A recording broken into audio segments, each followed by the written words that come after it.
Hace 3 meses, el dólar blue había alcanzado los 1.500 pesos. Al día de hoy, momento en que hago este video, está cotizando a 1.220 pesos. Una baja significativa muy importante. La pregunta es, ¿qué pasó en el medio? ¿Qué fue lo que hizo que el dólar bajara tanto? ¿Una lluvia de inversiones como aquella que había prometido Mauricio Macri en el 2015? No. Lo que pasó fue que el 13 de julio de 2024, hace poquito más de 3 meses, Luis Caputo y Santiago Bausili, ministro de Economía, presidente del Banco Central, socios hasta el momento de asumir sus cargos en una consultora financiera, habían anunciado en una conferencia de prensa sorpresa, un sábado 13 de julio, la decisión del gobierno de avanzar hacia un plan de déficit cero. Pero en realidad lo que hicieron fue avisar que iban a intervenir en el mercado del dólar, los dólares financieros, puntualmente en el mercado del contado con liquidación. ¿Cómo lo iban a intervenir? Vendiendo reservas para achicar la brecha cambiaria entre el dólar oficial y los dólares financieros. Desde aquel momento, la brecha cambiaria se fue reduciendo paulatinamente hasta que ayer llegó a su mínimo desde aquel momento. Acompañado de esto también un descenso del riesgo país, que paulatinamente fue bajando y desde aquel momento hasta ahora teníamos desde 1.555 puntos hace 3 meses a por debajo de los 1.100 puntos que cerró el día de ayer. ¿Estos datos son buenos? Si la brecha se redujo tanto, ¿el gobierno se va a animar de salir del cepo?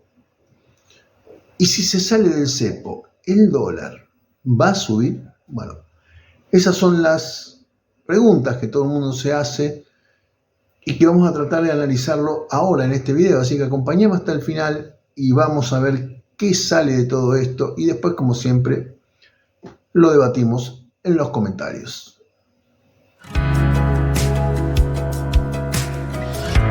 Argentina es un país hermoso y nos toca a todos nosotros hacer de él un lugar mejor.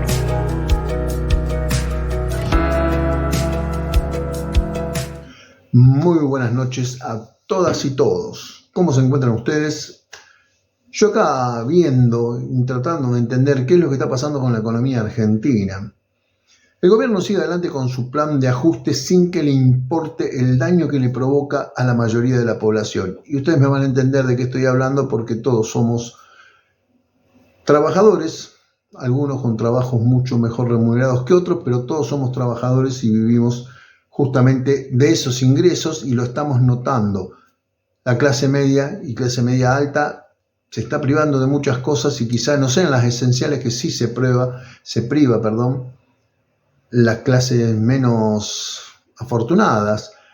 Quizás algunos tengan que dejar de comer para poder llegar a fin de mes en algunos días de la semana, mientras la clase media quizás tenga que sacar a sus hijos de colegios privados caros y pasarlos a colegios estatales que les permite ahorrar de cierto dinero para poder pagar expensa, para poder pagar la prepaga, para poder pagar el seguro del auto. Es decir, que todos nos fuimos bajando en la escala social más allá de los esfuerzos que hagamos.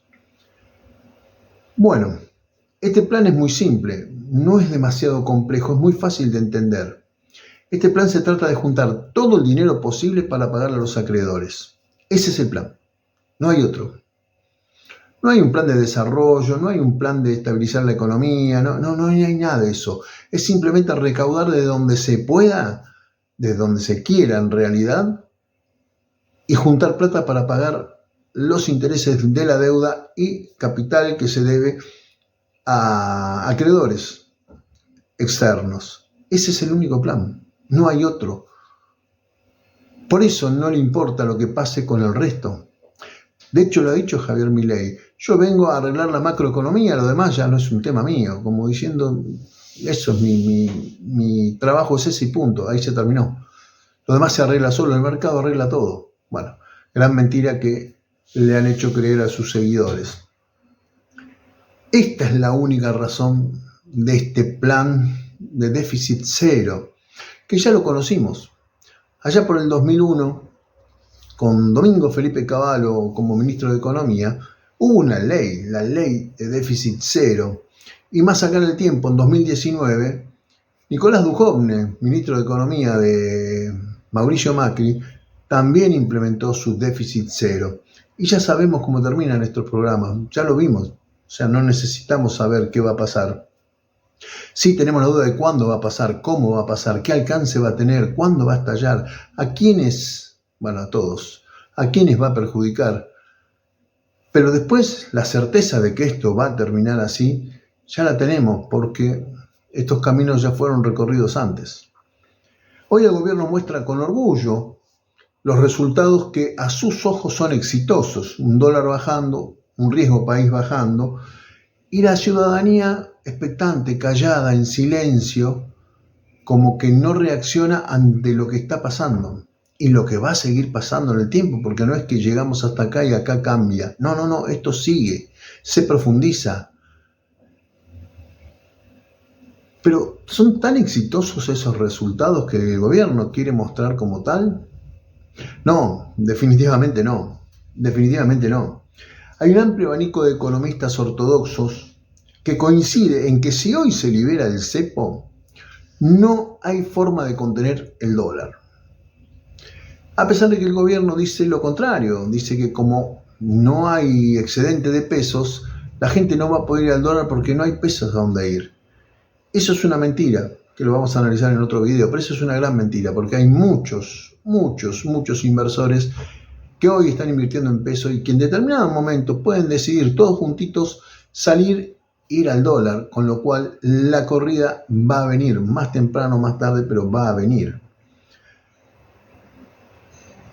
Si se hiciera una liberación del cepo, como la que hizo Sturzenegger allá por el 2015, fin del 2015, principio de 2016, creo que fin de 2015, apenas asumió Javier Milei, obviamente que va a haber una devaluación, y esa devaluación va a traer como consecuencia el recrudecimiento de la inflación, algo que Milei sabe y es ese infierno tan temido. Milei le tiene pánico a eso, pánico. Por eso, a pesar de que está ahora en las mismas condiciones en cuanto a brecha cambiaria que cuando hizo la devaluación del 54% el año pasado, aquella devaluación que llevó un 25% de inflación en el mes de diciembre,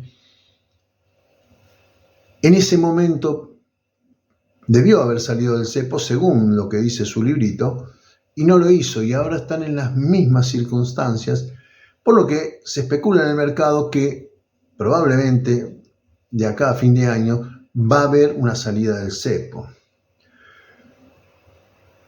Por eso sigue interviniendo en el mercado del contado con liquidación, vendiendo las reservas que tanto costaron juntar. El gran problema que tiene es que ahora, a partir de enero, ya tiene los vencimientos para pagar de las deudas. Y el tema es de dónde va a sacar el dinero. Porque las reservas que se juntaron se liquidaron para contener la brecha. Y lo que está ingresando por el blanqueo, seguramente que no va a alcanzar, porque hay un error de concepto de algunos que me comentan en los videos que si hay 40.000 millones de dólares, supongamos, de blanqueo, no significa que 40.000 millones de dólares van a ingresar a las arcas del Banco Central. No es así, no es una cuenta literal. Por eso muchos especulan con eso y no funciona así de esa manera. De hecho, probablemente esa gente termine llevándose de una manera o de otra ese dinero afuera nuevamente, como ha pasado casi siempre. Después, por otro lado, tenemos el tema del riesgo país. ¿Qué es el riesgo país? Es una tasa que les dice a los inversores qué tan riesgoso es una economía a la hora de invertir. Está en el torno a los 1.100 puntos de los 1.555 que llegó aquella semana donde Bausili y Caputo hicieron la conferencia de prensa allá por el 13 de julio. Como para tener un contexto de dónde estamos parados, Mauricio Macri, cuando se va en diciembre de 2019, se va con 2.165 puntos, el doble de lo que hoy tiene Milei. Y para ponernos más a tono, cuando se va Cristina Fernández de Kirchner, el 10 de diciembre de 2015, el riesgo país era de 480 puntos.